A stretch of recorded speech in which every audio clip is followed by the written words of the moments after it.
of dead fish. So, we'll kind of wrap all this session up with, when the river's unhealthy, there are obviously impacts to wildlife, but there are also impacts to our community economically. And, I was at a meeting where the mayor said, when the river's unhealthy, it diminishes the quality of life in our community. And the mayor made a very good point, as we are trying to attract new businesses, with modern businesses that may not be based on manufacturing, but may be, internet-based, or, those businesses can locate anywhere. So they want to go someplace where their employees have a good quality of life. Mm-hmm. So we got to do better on the river. Yes, next year I just want to talk about parks and boat trips. Yeah, and exactly. all the fun stuff we can do on the river. Well, why don't let's talk about some boat trips. Sure. I know you had a boat trip last weekend. Yeah, we took 75 people out on the river into the Ortiga. It was a gorgeous day, and the rain held out until on our way back, but made sure to stop as we were walking to our cars, so it was perfect. Excellent. But it was a beautiful morning on the river. And this Friday we have a sunset boat trip, which is actually all booked as well. But we're going to take a boat trip just down the main stem of the river and watch the sunset and drink some wine. It's going to be fabulous. Great. Well, people may not know, one of our goals, and Kelly is really at the center of this, is to get people out on the river. Because we always say, it's hard to care about something you don't know. Mm-hmm. So Kelly organizes, you had a trip, last month or month before last at Black Creek. Didn't you take a group of people? Oh, yeah. It was our first trip up Black Creek, and it was gorgeous. I plan on doing that again. It's a beautiful body of water. It was so beautiful back there, and so many people out enjoying the river. Right. And the water just looks so different than it does on the rest of the river, hence the name Black Creek. Right. But it's really gorgeous. And actually, October 2nd, we're planning on taking a trip from Mandarin and going up into Julington Creek as far as we can. So again, it's going to be another area of the river because all of these tributaries connect to the St. John's. Right. And it's important to go out and see those. Right. Well, and Kelly, what type of boat, for people that may not know about our trips, you don't get 70 people on the St. John's Riverkeeper boat. So what boat are you guys going on? We actually charter the Marine Taxi, which is the downtown water taxi, if you guys have ever seen that. It's a huge pontoon boat. It's got a roof, so when it does rain like it did last Saturday, everybody stays, for the most part, dry. Good. There's a restroom on board and nice cushy seats, so it's actually a really comfortable ride.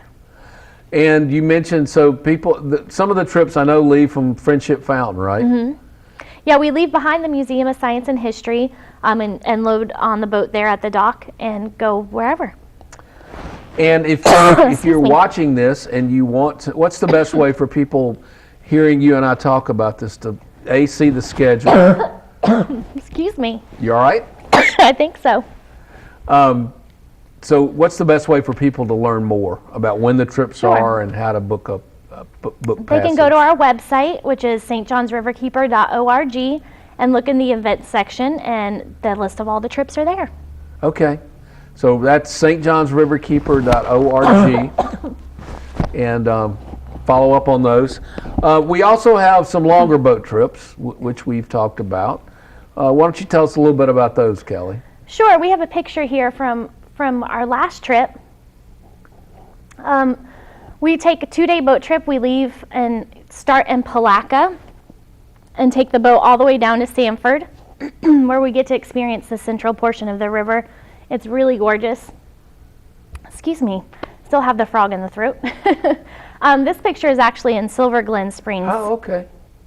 Which is a gorgeous spring. Yeah, that's one of the first magnitude springs. Kind of educate people about the relationship of springs to the river. A third of the flow of the St. Johns River comes from springs. Not all of them big like this. Mm-hmm. These first magnitude springs can be 60, 70, in some cases 100 million gallons a day. But Silver Glen is a spring. We also visit Blue Spring, which is where manatees spend the winter. And as Kelly said, we're touring on these 2-day trips, really some of the most beautiful parts of the river. I always tell people there's no part of the river more beautiful than others, but certainly one of the most intimate. As people may not have known, or people may not have been on the river, once you leave Palatka, the river begins to narrow. We go to Lake George, which is a huge lake, second largest lake in the state, 14 miles long, 6 miles wide. And when we come into Lake George, it's almost like wow. But when we leave Lake George, the river narrows up. I tell people, somebody with a good arm can throw a rock across the river. Oh, definitely. And so that trip, when's the next one of those trips, Kelly? We have just released the dates for April 7th and 8th will be the first trip from Palatka to Sanford. And April 9th and 10th will be the Central Florida resident trip that leaves from Sanford and goes to Palatka. And that's 2011. 2011, yes. Okay. And we're actually taking reservations for those now. And if you can believe it, the first trip is already a little over half full. Wow. So we're definitely taking reservations. If you're interested, you can go to our website, stjohnsriverkeeper.org. Click on events and you can see a slideshow with more pictures than the one we just showed. Yeah, there's a great slideshow. Yeah, and print off your reservation form. It's a $50 deposit that goes towards the full amount of $325, and that includes all your lunches, your hotel, the boat transportation, the speakers. So it's a great value for the weekend. Great value. And it's a chance for people to really understand why we at St. John's Riverkeeper believe this is the greatest body of water on earth. I think, you see the river, you see the wildlife, you see what it means to people up and down the river. That trip, folks, if you have not taken it, or if you want to really experience the St. John's River, give us a call or go through, as Kelly mentioned, through the website. That's April of 2011, and those trips book up. The last two trips we had were full, and so what we get enough people on the boat to where you're not crowded, you can move around. We stop, we visit springs, archaeological sites. One of the best things I think about it, we stay at a wonderful old Florida motel fish camp called Blair's Jungle Den, which is fabulous. Yes, it's to me that is one of the best parts of the trip. It's a motel that has been in a family for over 50 years. It's old Florida, which is as sadly is disappearing. And it's right on the river. Right. And you just wake up and there's always ospreys flying around fishing, and you can see the sun rising in the background. Right. So that's a great magical. trip. We really enjoy it. It's like a vacation for me. Yeah, I love absolutely. being in that section. We don't get to that part of the river that much. Yeah, so we really enjoy it. So if you're interested, we think you'll enjoy it just as much. So definitely contact us, and hopefully you can join us for the next one and learn a lot about your St. John's River. We're moving into the fall, and that means we got one other event we want to talk a little bit about today. This is our 10th annual oyster roast. Which many people now describe as one of the best parties of the year. What's the news on that, Kelly? Yes, we're gearing up for the oyster roast there, which I think they just put the flyer on there. But it's at the Riverside Garden Club, so it's right next to the Cummer Museum in Riverside. Across the street, so it's right on the St. John's River. Right. We have fire pits, and we have tons of oysters, all-you-can-eat oysters. Right.